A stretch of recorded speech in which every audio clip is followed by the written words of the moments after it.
Армысыз көрермен, назарларыңызға апта жаңалықтарын ұсынамыз. Бүгінгі видеодан көретіндеріңіз: Астанада ұлттық спорт түрлерінің үздіктері алтын тұғыр сыйлығын алды. Қазақстанның беткеұстар білім ордалары БИЛ мен НАС келісімге қол қойды. Астанада халықаралық компьютерлік жобалар жарысының үздіктері белгілі болды. ЮНИСЕФ дерегі: әлемде Қазақстан қызылша таралу бойынша бірінші орында. Чехия университетінде студент оқ атып 16 адамды өлтірді.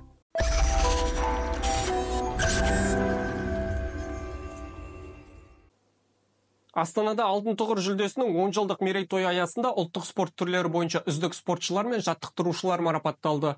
Енді олар 5-ші дүниежүзілік көшпенділер ойындарына дайындықты бастайды. Салтанатты кешке Қазақстанның барлық аймақтарынан спорт федерация басшылары, спортшылар, жаттықтырушылар мен ұлттық спорт жанкүйерлері де жиналды. Биыл жүлдегерлер 10 номинация бойынша алтын тұғыр сыйлығының иегерлері атанды. Жыл сайынғы алтын тұғыр сыйлығы ұлттық спорт түрлері мен дәстүрлі ойындарды кеңінен насихаттау, көрнекті спортшылар мен жаттықтырушыларды ынталандыру мақсатында тағайындалады. 21 желтоқсан күні Астанада Назарбаев зияткерлік мектептері дербес білім беру ұйымы мен білім инновация қоры ынтымақтастық меморандумына қол қойды. Жиынға білім инновация қорының президенті Дархан Өте және НИШ басқарма төрағасы Әнуар Жанғожин қатысты. Меморандумда оқу орындарындағы педагогикалық құрамның кәсіби біліктілігі мен оқушылардың білімі және әл-ауқатын арттыруға жәрдемдесу қамтылған. Бұдан бөлек бірлескен жобалар мен идеяларды іске асыру және республикадағы жалпы білім беретін мектептерде табысты тәжірибе тарту мен ақпарат бөлісу де бар. 19 желтоқсанда Infomatrix Азия халықаралық жарысының жеңімпаздары марапатталды.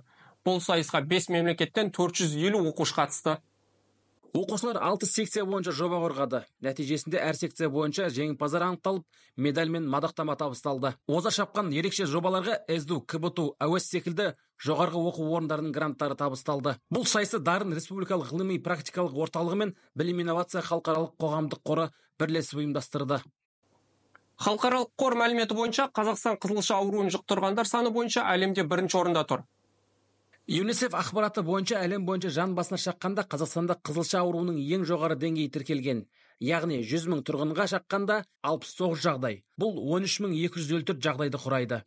Халықаралық ұйымның айтуынша, аурудың өсуі елдегі алғашқы медициналық санитарлық көмек жүйелерінің әлсіздігімен байланысты. Қызылша балалардың денсаулығына зиянды әсер етеді, тіпті кейде өлімге әкеледі. Бұл балалардың иммундық жүйесінің ұзақ уақыт әлсіреуін тудырып, оларды басқа жұқпалы ауруларға, соның ішінде пневмонияға осал етеді. Жұма күні Чехия астанасы Прагада университет студенті мылтықтан оқ атып бастаған. Кесірінен 16 адам қаза тауып, тағы 26 адам жараланды. Студент университеттің дәл ортасында орналасқан факультеттің балконынан оқ ата бастаған. Болжам бойынша айналадағы туристерді көздеген. 20 минут ішінде 40-тан астам адамды өз нысанасына алған. Полиция студентке кері оқ атып, нәтижесінде 24 жастағы жігіт қайтыс болды. Осыған байланысты сенбі 23 желтоқсан Чехияда қаралы күн деп жарияланды. Жергілікті қазақстандық студенттердің хабарлауынша, оқ атқан студент әкесін атып өтілгенінде айқайлап айтқан. Осымен апта легі тәмам. Назарларыңызға рахмет. Қазақ Ньюс әлеуметтік желілеріне тіркелуді ұмытпаңыздар. Келесі жүздескенше.